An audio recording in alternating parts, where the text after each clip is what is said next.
Olá pessoal, aqui é José Guimarães do canal Direito a Volver e fazer um videozinho hoje com assuntos diversos. Mas antes de começar esse vídeo, eu queria pedir a vocês, como sempre, que se inscrevessem no canal, apertasse o sininho ali, que toda vez que tiver um vídeo meu, vocês são notificados automaticamente pelo YouTube, então facilita, né? Deem like, compartilhem esse conteúdo, isso é muito importante. Estamos chegando perto das eleições e eu sempre gosto de lembrar o seguinte: verifiquem o seu título de eleitor, não deixe para a última hora não. Verifique o seu título de eleitor, lembra que tem que levar uma identidade com fotografia. Procure ler o que eles pedem que você faça e o que você não faça, porque nós somos cumpridores da lei e da ordem, né? Ao contrário desses caras da esquerda que sempre fazem tumulto, confusão, não respeitam o que está escrito na lei. Nós cumprimos a lei. Então, o que o juiz quer que você faça, o que você não faça? Cumpra os horários, siga a fila, vá de forma ordeira, não aceite provocação. E meu candidato para presidente da República é Jair Messias Bolsonaro, número 22. Né? Vou falar agora hoje sobre o deputado Daniel Silveira, candidato ao Senado pelo Rio de Janeiro, que teve a sua candidatura temporariamente suspensa pelo Tribunal Regional Eleitoral do Rio de Janeiro, mas ele vai recorrer ao Tribunal Superior Eleitoral e até as eleições eu tenho certeza que ele vai conseguir autorização para disputar isso aí. Então, senador Daniel Silveira, o meu candidato a deputado estadual é o candidato Deison Tomé, número 1151, ok? Ele possivelmente eu vou conseguir fazer com ele uma entrevista no nosso canal, uma live, onde eu vou abordar com ele diversos assuntos que são de nosso interesse. Os variguianos têm interesse em saber o que ele pensa em relação à Varig, ele foi um dos primeiros a abraçar a nossa causa, e sobre como ele vê, de forma geral, hábitos e costumes da sociedade brasileira, né? Vamos falar sobre aborto, sobre ideologia de gênero, sobre a doutrinação nas escolas, sobre educação, sobre cultura, sobre forma de governo, economia, essas coisas. Eu vou perguntar e ele vai colocar a posição dele quanto a isso, né? E deputado estadual, o comandante Sérgio Veit, ok? Desculpa, eu não estou com o número dele aqui para dar, mas eu deveria. É um erro meu, desculpa. Antes de começar o vídeo também eu queria fazer duas citações de um brasileiro brilhante e ele disse duas coisas muito interessantes. A primeira delas, que inclusive não sei se é dele exatamente, porque dizem que é atribuída a ele, não dizem é dele, né? É Rui Barbosa. A pior ditadura é a ditadura do poder judiciário. Contra ela não há a quem recorrer. Nós estamos vendo isso no Brasil hoje em dia, infelizmente, né? Isso foi atribuído a Rui Barbosa, mas eu não posso garantir que seja, porque eu já vi vários locais diferentes dizendo que sim, outros dizendo que não. Outra coisa que ele fala é o seguinte: a justiça atrasada não é justiça, senão injustiça qualificada e manifesta. É o caso do deputado Daniel Silveira. Ele está sofrendo uma injustiça permanente por parte do ministro do STF. Ele, primeiro, não poderia perder o mandato de deputado, não poderia ser preso, não poderia ser preso por crime de opinião, é contra a Constituição essa razão de prender alguém. E pior ainda, ele tem imunidade parlamentar para quaisquer atos, votos ou palavras dele. E o ministro ainda inventou um tal de um flagrante perpétuo, já que o vídeo está no ar. É de uma barbaridade assim, impressionante, né? A capacidade de burlar a lei, de criar normas totalmente sem sentido contra um determinado tipo de pessoas, né? E só antes de começar, mais uma coisa. Se por acaso aquele cachaceiro for eleito, vocês acham que essa situação vai ficar melhor ou pior? Eles são contra a democracia, eles apoiam ditaduras, eles são fãs de ditadura. Observe quem eles sempre citam como exemplo, né? Daniel Ortega, Maduro, o cara da Coreia do Norte, o cara da China. Então, eles não são a favor de democracia. E lembre-se disso, o povo é massa de manobra, os ricos são os aliados no roubo e a classe média é para ser destruída por eles. Tá? Bom, então começando aqui, aborto. Né? Eu vi hoje um comentário de um repórter da Jovem Pan falando que ele se emocionou às lágrimas quando ouviu o batimento cardíaco da filha dele no útero da mãe. E um imbecil retardado, que trabalha lá também, um tal de blá blá blá, debochou disso aí. E ele, muito corretamente, mandou o cara ir tomar caju. Né?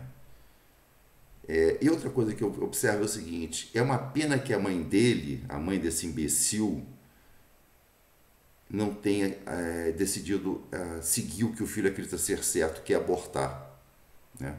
Porque aí teríamos menos um imbecil no mundo. E observa uma coisa interessante: todo mundo que defende o aborto está vivo, não foi abortado. Né? É nada mais egoísta, né? Você determinar que qualquer situação a pessoa pode abortar. Isso tem que ser muito bem estudado e muito bem analisado, porque quando você determina que pode tirar a vida de um ser humano, mesmo que em gestação, isso tem que ser uma coisa muito, muito bem estudada. Não pode ser uma lei que dá direito a qualquer pessoa que tenha se esquecido de usar um preservativo mudar de ideia depois e matar um ser humano vivo. Né? O que eu quero dizer é o seguinte: existem situações que, eventualmente, para salvar a vida da mãe, essas coisas, é necessário fazer um troço desses. Outros assuntos, eu acho que tem que ser muito bem analisados. É lógico, tem que ser uma justiça muito rápida, bem analisada por pessoas que entendam o assunto sem viés político, para poder autorizar ou não um procedimento desses. Okay? Pago pelo povo, é claro, porque as pessoas que querem fazer isso são retardadas mentais e querem pagar por isso. O problema é delas, elas que se virem, e se forem pegas deveriam ser presas, porque isso é assassinato, na minha opinião. Bom, o assunto seguinte é outro ministro do STF que teve uma decisão totalmente absurda, que é o ministro Barroso, que deu de volta o mandato daquele desordeiro que desrespeitou uma missa. Ele faltou respeito com milhões de católicos no Brasil e no mundo, ao invadir uma igreja durante uma missa para protestar. Ele, o ministro Barroso, defendendo esse retardado, esse desordeiro aí, ele cometeu 2 crimes, na minha opinião. Ele passou por cima do Poder Legislativo, que tem a autoridade para decidir se o deputado pode ou não continuar exercendo o mandato como deputado ou vereador. Não tenho certeza agora o que ele acha que ele é vereador. E ele foi cassado pelos seus colegas, como prevê a lei. Né? E ele cancelou, ainda acusando esses deputados de terem votado assim só porque ele era preto. Ou seja, acusou todos de exercer preconceito. Isso é muito grave, isso é uma coisa muito séria. Preconceito foi o que o senhor escreveu no papel quando disse que as pessoas tinham preconceito porque tinha a cor de pele escura. Não deveria ser assim analisado a decisão judicial. A decisão judicial não pode ser baseada na cor da pele das pessoas e na presunção de que aquilo foi tomado em função da cor da pele dele. Talvez não tenha sido. Se fosse um branco fazendo a mesma coisa, o senhor diria a mesma coisa? Que foi um preconceito reverso? Tudo bem. Uma curiosidade, né, que eu estava vendo aqui. No governo Lula e Dilma, o PT nomeou 13 ministros para o STF. São 11 ministros, mas tiveram mais dois, porque dois saíram, essas coisas, né? Dos atuais ministros que estão lá, porque teve aposentadoria, o Bolsonaro nomeou dois, dos 11, 7 foram nomeados nos governos de esquerda. Parece que um pelo Fernando Henrique e o resto pelo Dilma e Lula. E muitos deles nunca foram juízes, muitos não. Acho que o único que foi juiz lá foi o Fux, desses nomeados pelo PT. E exatamente, só o Fux foi ministro, foi juiz dos nomeados pelo PT. E tem outro agravante, tem um deles lá que se candidatou como juiz substituto e foi ao pau 2 vezes na prova. O saber jurídico dele está evidentemente comprometido com isso aí, né? Porque se ele não consegue passar na prova mais simples da magistratura brasileira, o cara não tem condições de ser ministro do STF, da mais alta corte, para julgar alguém. Bom, eu lembro que em 2018 um ex-militante do PSOL tentou matar o presidente da República, o candidato a presidente da República, Jair Messias Bolsonaro. E o Bolsonaro, em função dessa facada, que ele quase morreu, ele ficou impedido de participar de debates. E o poste do cachaceiro, que é o cara que tinha sido o pior prefeito do Brasil em todos os tempos, chamou o candidato a presidente de bundão, porque ele não tinha condições físicas de ir a um debate e ficar em pé durante tanto tempo, logo após uma facada que quase o levou a óbito, né? E agora, o cachaceiro fugiu do debate sem ter levado facada. Por que esse cara pode fugir do debate e não gera nenhuma reação de espanto desse cidadão, né? Como é que é isso? Então é bundão, o seu líder aí é bundão, né? Porque você também é um bundão. Ele mandou você botar a máscara dele para concorrer. Quer dizer, nem identidade como homem você tem. Você é um verme, na realidade. Você é o rebotalho do que existe naquele partido lá. Respeito zero por você.